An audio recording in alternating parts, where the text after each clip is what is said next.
Salam, bugünkü mövzumuz olacaq Montessori və Emilia yanaşması. İlk öncə Maria Montessori yanaşmasını öyrənəcəyik. 1900-cü ilin əvvəlində Romada Maria Montessori tərəfindən yaradılmışdır. Bəs yaxşı, Montessori yanaşmasının əsas ideyası nə idi? Uşaq təbii şəkildə öyrənmə qabiliyyətinə malikdir. Burada uşaqlar passiv olmur, aktiv araşdırıcı olur, öyrənməni özü qurur. Və burada müəllim uşaqlara hazır bilik vermir. Uşağın öyrənməsinə uyğun mühit yaradırdı. Məsələn, uşaq necə öyrənmək, yeriməyi, danışmağı özü öyrənirsə, oxumağı da, yazmağı da, hesablamanı da təcrübə vasitəsilə öyrənə bilər. Və Montessori yanaşmasında uşaq mərkəzli təhsildən istifadə olunur. Yəni Montessori təlimində müəllim deyil, mərkəzdə uşaq dayanır. Nəyi öyrənəcək uşaq, hansı materiallardan istifadə ediləcək, nə qədər məşğul olacaq, bunların hamısı müəyyən edilir. Daha sonra hazırlanmış mühit anlayışı var. Məsələn, uşaqların sakit, səliqəli, təhlükəsiz, əlçatan, uşağın boyuna uyğun olan bir mühitin olması. Və Montessori yanaşmasında müxtəlif yaş qruplu uşaqlar eyni sinifdə təhsil alır. Yəni bir sinifdə fərqli yaşlı uşaqlar təhsil alır. Bu da böyük uşaqların kiçiklərə kömək etməsi, empatiya inkişafı, liderlik bacarığının formalaşmasıdır. Məsələn, 6 yaşlı uşaq 4 yaşlı uşağa düymə bağlamağı öyrədir. Burada kiçik uşaq öyrənmiş olacaq, böyük uşaq isə məsuliyyət hiss edəcək. Sonra tədris materialları, rəngli, hərəkətli, sensor yönümlü, praktik materiallardan istifadə edilməlidir. Yəni oyuncaqlar elə olmalıdır ki, uşaqlar onlardan düzgün istifadə edə bilsin. Məsələn, uşaqlar onlara toxuna bilsin, görsün, eşitsin, hiss etmə yolu ilə öyrənsin. Müəllimin müşahidəsi var ki, yəni müəllim uşaqları izləyir, uşaqların ehtiyaclarını müəyyən edir və onlara uyğun bir material təqdim edir.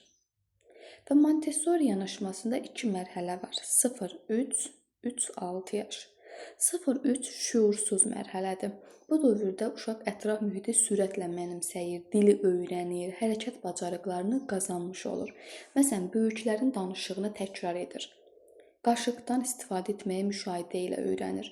Ancaq 3-6 yaş şüurlu mərhələdir. Diqqət artır, məqsədli fəaliyyətlər başlayır, uşaq seçərək öyrənir. Məsələn, özü puzzlelar qurur və yaxud səhvini özü düzəldə bilir. Daha sonra Montessori yanaşmasında özünü düzəltmə prinsipi var. Bu nə deməkdir? Yəni material uşağa səhvini özü tapmağa imkan verməlidir.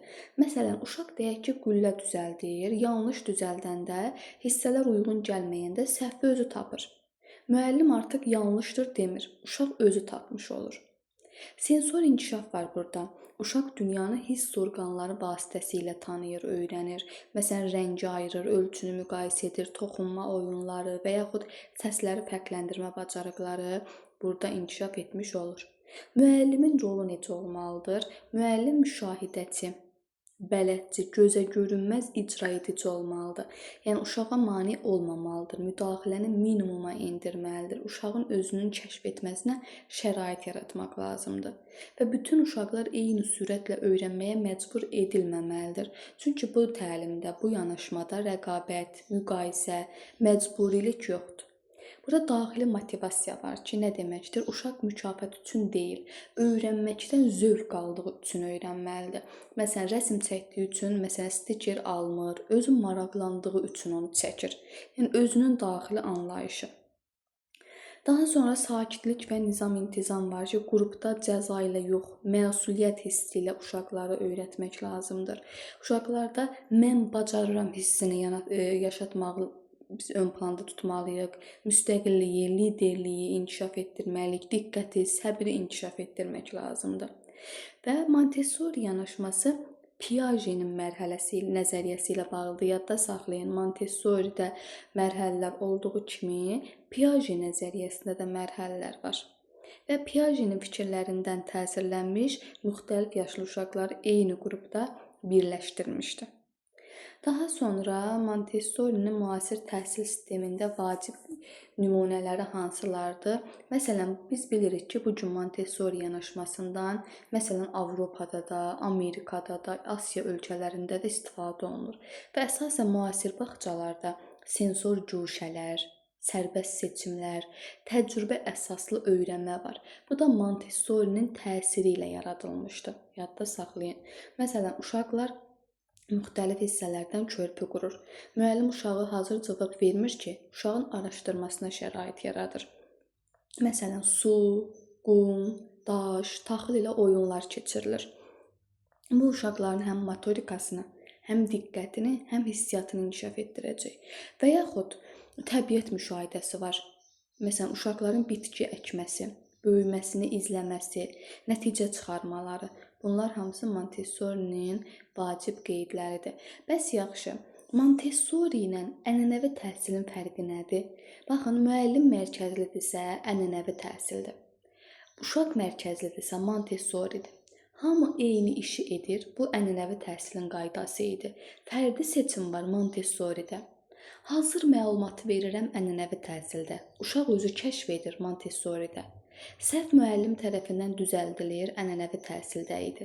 Uşaq səhvi özü tapırsa Montessoridə idi. Ancaq eyni yaşlı uşaqları bir qrupda iştirakını təmin edirdimsə, bu ənənəvi idi. Müxtəlif yaşlı uşaqları bir qrupa təyin edirəm, birlikdə işləmələrinə şərait yaradıramsa, bu artıq Montessori yanaşmasının əsas vəzifəsi idi. Dedik ki, müəllim gizli bələdçi, rəhbərdir. Daxili motivasiya ön plandadır, səhvi özü tapmalıdır, özünü idarə etmə bacarıqları formalaşmalıdır və ən əsası mərkəzdə kim dayanır? Uşaq dayanır. Bu oldu Montessori. İndi gəlirik Reggio Emilia yanaşması. Loris Malaguzzi tərəfindən 1944-cü ildə Reggio Emilia şəhərində yaradılmışdı. Əsas ideya nə idi? Uşağın aktiv, yaradıcı, sosial öyrənən biri olması idi. Və Emilia yanaşmasına görə uşaq məlumata hazır almamalıdır. Öyrənmə prosesinin yaradıcısı olmalıdır. Burada uşaqlarda məsələn layihə fəaliyyəti, əməkdaşlıq, tədqiqat, yaradıcılıq, ünsiyyət inkişaf edəcək. Və bu yanaşmanın əsasında sosial konstruktivizm dayanır. Bu da Vygotsky ilə bağlıdır. Biz dedik ki, Montessori Piaget ilə əlaqəlidir. Emilia yanaşması da Vygotsky ilə bağlıdır. Və Loris Malaguzzi hesab edirdi ki, uşaq ən yaxşı digər uşaqlarla, müəllimlərlə, ailə ilə əməkdaşlıq edərkən öyrənir. Və uşaq öyrənmənin mərkəzində olmalıdır. Uşağın marağı, sualları, ideyaları təlimin başlanğıc nöqtəsi olmalıdır. Müəllim əvvəlcədən bütün prosesi tam bir şəkildə planlaşdırmamalıdır. Uşaqları müşahidə etməlidir, maraqlarını müəyyən etməlidir. Məsələn, deyək ki, uşaqlar yağış haqqında danışmağa maraq göstərirsə, layihə təşkil edirəm. Məsələn, su və yağış mövzusunda layihəmi davam etdirirəm. Ətraf mühit üçüncü müəllim hesab olunurdu. Birinci müəllim valideyndir, ikinci müəllim də üçüncü mühitdir. Çünki burada uşağın marağı oyatmaq lazımdır, araşdırmaya təşviq etməliyik və ünsiyyət yaratmalıyıq. Və Reggio Emilia sinfi açıq, interaktiv, işıqlı, təbii materiallarla zəngin olmalıdır. Məsələn, qumdan, sudan, daşdan, ağacdan, gildən, güzgülər, işıq masalarından istifadə edə bilərik. 100 dil fəlsəfəsi vardır Reggio Emilia yanaşmasında. Loris Malaguzzi deyirdi ki, uşağın özünü ifadə etməsi üçün 100 dili var. Məsələn, hekayə ilə oyun, hərəkət, rəsm, danışıq, musiqi, rəqs, plastilin, teatr vasitəsilə özünü ifadə edə bilər. Bəs məqsəd nədir? Uşağın sadəcə danışaraq yox, fərqli yollarla özünü ifadə etməsidir. Məsələn, hissini rəsmlə, biri musiqi ilə, biri hərəkətlə, biri hekayə danışmaqla çatdıracaq.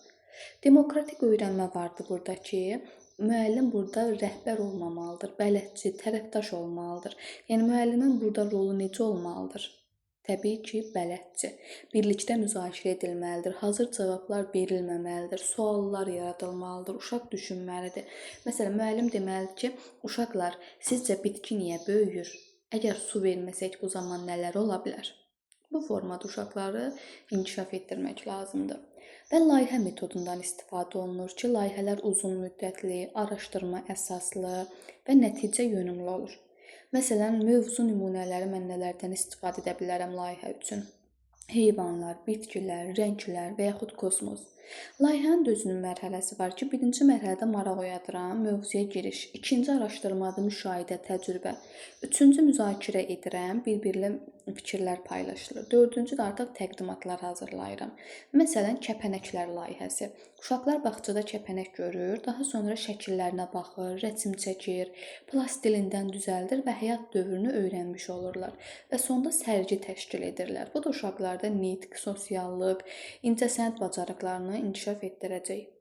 Və əməkdaşlıq, sosial öyrənmə burada var ki, uşaq tək deyil, digər uşaqlarla öyrənir, paylaşır, dinləmə, fikir bildirmə, problem həll etmə bacarıqları formalaşır. Müxtəlif yaşlı uşaqlar birlikdə ola bilər. Çünki daha təcrübəli uşağın kiçik uşağa kömək etməsi var. Bu da, deməli, Emiliya yanaşmasına aiddir. Daha sonra portfolo qiymətləndirmə burada ön plandadır. Yəni uşaq testlə yox, müşahidə ilə, sənədləşdirilmə ilə aparılmalıdır qiymətləndirilməsi. Məsələn, portfoloya nələr daxildir? Uşağın rəsmləri, fotoşəkil, müəllimin qeydləri, videolar və layihələr. Bəs məqsəd nədir? Uşağın necə düşündüyünü, uşağın necə inkişaf etdiyini, hansı maraqlara sahib olduğunu izah edirəm. Bir də ailə məktəb tərəfdaşlığı var ki, sadəcə burada valideyn müşahidəçi olmur, prosesin iştirakçısı olur. Yəni layihələrə qoşulur, lazım gəldikdə materiallar gətirir, ideyalar verir, ən əsası tədbirlərdə iştirak edir. Bəs müəllimin rolu necə olmalıdır? Müəllim dinləməlidir. Sənədləşmə aparmalıdır, istiqamət verməlidir, müşahidələr aparmalıdır. Bir də sensor yaradıcı fəaliyyətlər var ki, burada məsələn uşaqların rəqs etməsi, rəsm çəkməsi, gil ilə işləməsi, yarpaq toplaması, qumla oynaması və s. Müasir rəqəmsal texnologiyalardan istifadə olunurdu Emiliyada ki, məsələn bu gün uşaqlar foto çəkir, videolar hazırlayır, təqdimatlar yaradırsa, bu uşağın media savadlılığını, yaradıcılığını, tədqiqatçılığını inkişaf etdirəcək. İndi isə Emiliya ilə Montessorinin fərqini deyəcəm. Məsələn, fərdi öyrənmə ön plandadır. Bu Montessori ilə bağlı idi. Sosial əməkdaşlıq Emiliyadadır. Hazır materiallar verirdi, didaktik materiallar Montessori'də idi. Layihə, yaradıcı fəaliyyət Emiliyadadır. Müəllim müşahidəçi bələdçidir, gözə görünməz icra edicidir, Montessori'dədir. Müəllim əməkdaş və bələdçidir Emiliyada. Özünü düzəltmə materialları var Montessori'də, birgə araşdırma, sənədləşdirmə, portfolo var Emiliyada. Daxili intizam qaydaları Montessori'dədir, demokratik müzakirə aparmaq Emiliyadadır. Və Emiliya yanaşmasının bu gün təhsilimizdə üstünlüyü nədir? Yaradıcılığı inkişaf etdirir, sosial bacarıqları gücləndirir, tənqidi düşünmə bacarığını gücləndirir, özünü ifadə, yəni yüz dil vasitəsilə inkişafı gücləndirir, ailə ilə əlaqəni gücləndirmiş olur. Bu qədər əziz müəllimlər, bu da oldu bizim Emiliya və Montessori haqqında dərsimiz.